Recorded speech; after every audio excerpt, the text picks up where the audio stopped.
Good morning, good morning, good morning. Hey, this is Rob Rosa. Hopefully, your favorite real estate broker.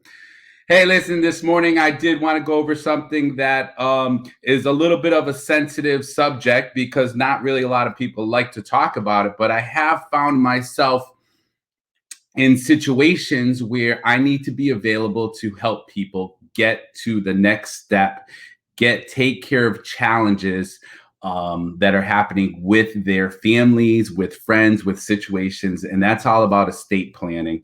That's all about probate. That's all about being an executor.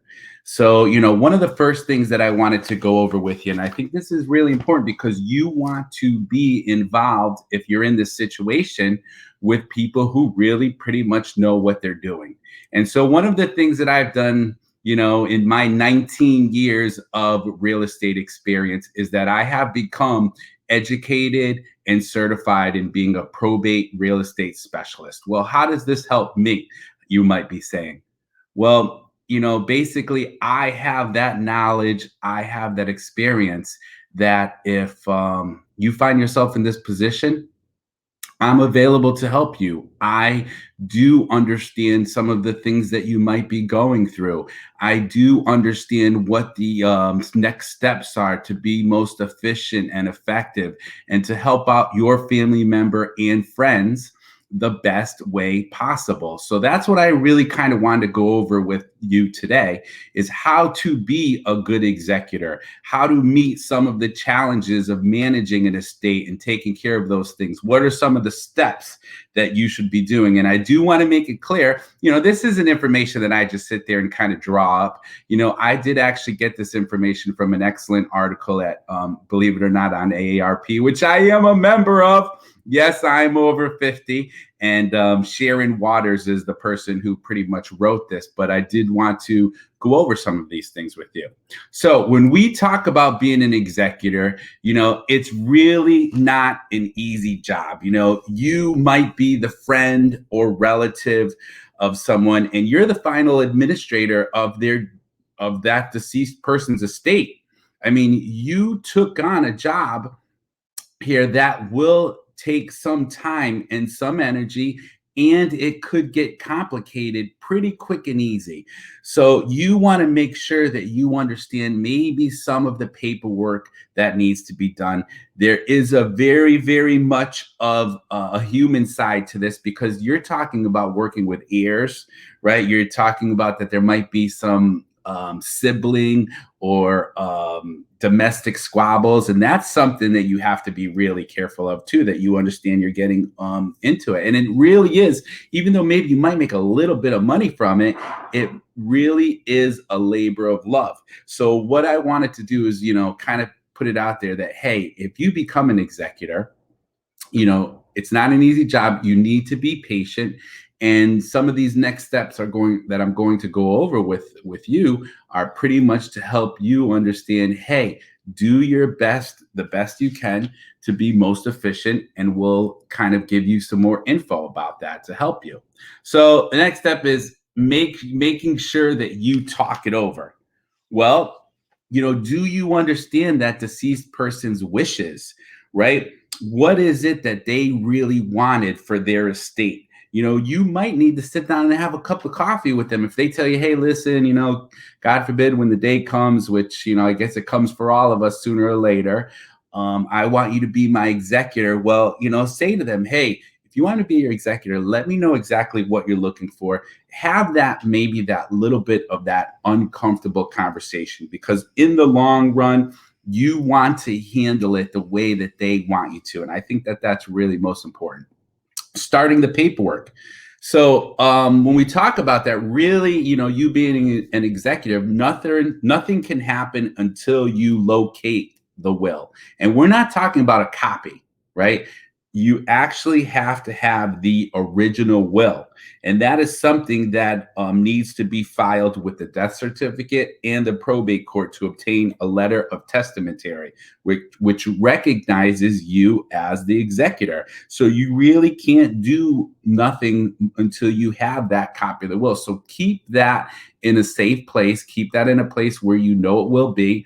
And that's really the most important thing, is starting that paperwork correctly. I know of people that they tried to get through probate and they couldn't find the will, or they had two copies of a will that said different things, but no one had the original, which that was a kind of an interesting thing in a family.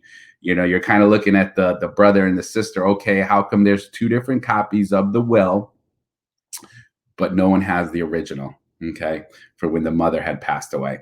Safeguard the property. Okay, and these are things, being a real estate broker, that I can also help you with as well. Making sure that you understand, hey, when people see things in obituaries, when people see things online on the different, publications that we have, they might believe or know that it is a vacant property.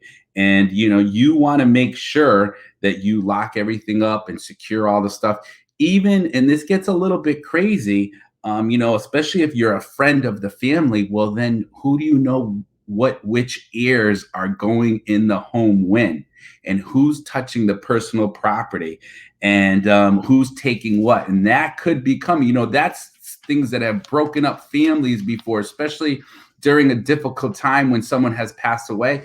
You really don't want those things to happen. So that's important, making sure that you safeguard the property. Next couple of points that I wanted to go over with you is creating an organization system. Well, what does that mean? Well, guess what? You probably need to get yourself a nice pad. You probably need to get yourself a nice folder. You need to start a to-do list. You need to maintain meticulous records, because you're talking about maintaining and selling an unoccupied house. Who knows what's going to happen with that? You might have to talk to Social Security about stopping payments, making sure all the debts are settled, closing financial accounts, taking care of taxes. And you really want to be able to show, whether it's an attorney, which that's the next step, or someone that needs your help. You want to be able to show, hey, here's what I did. Here's all the records. Here's what's going on. Next step, hire that attorney.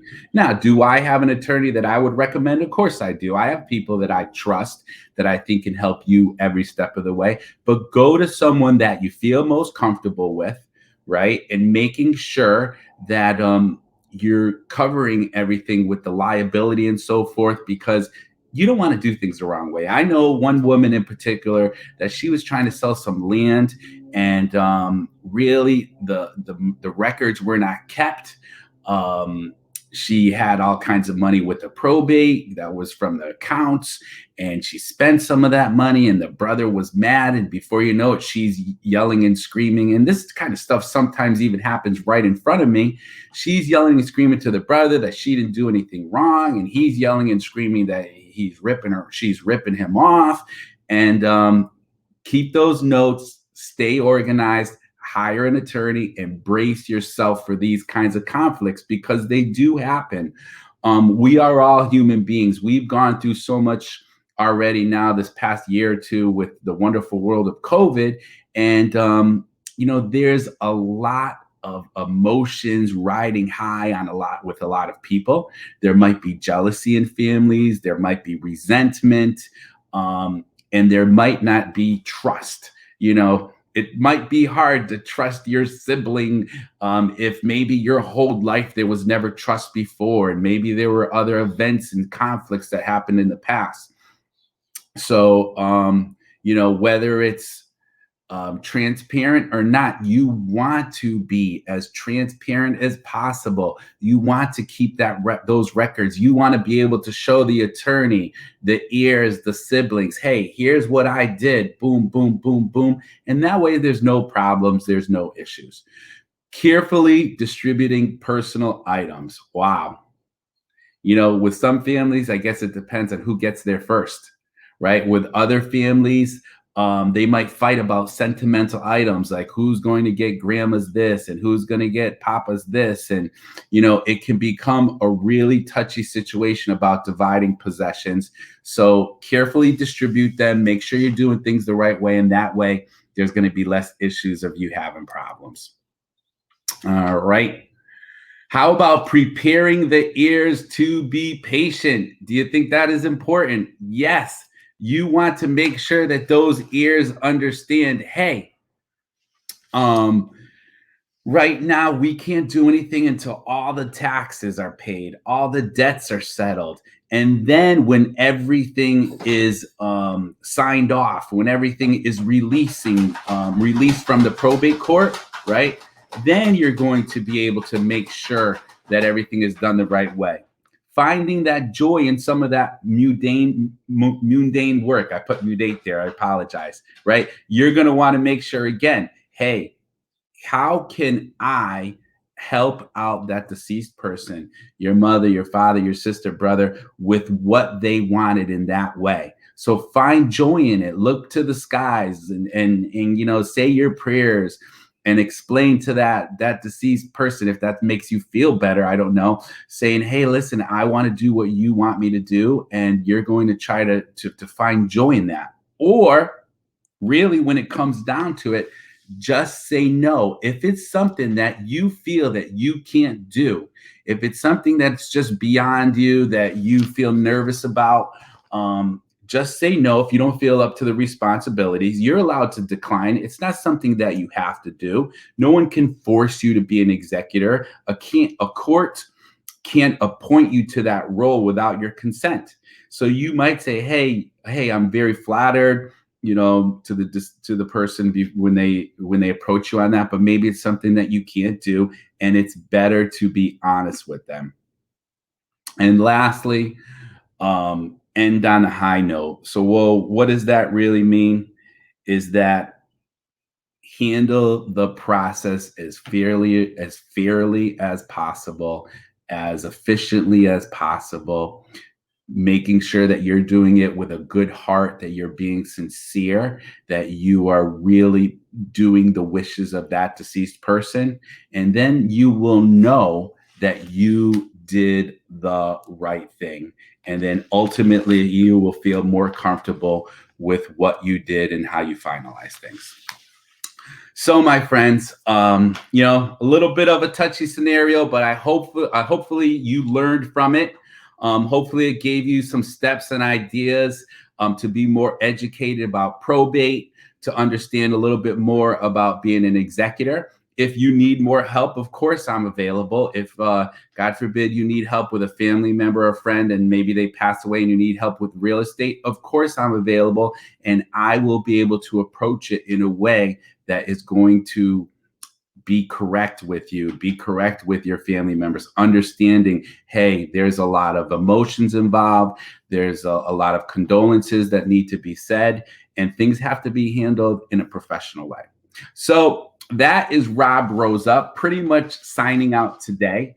I hope that you, my friend, are having an absolutely amazing day, getting ready for the Memorial Day weekend. God bless you, and please feel free to call me if you need me. We'll talk to you soon. Bye now.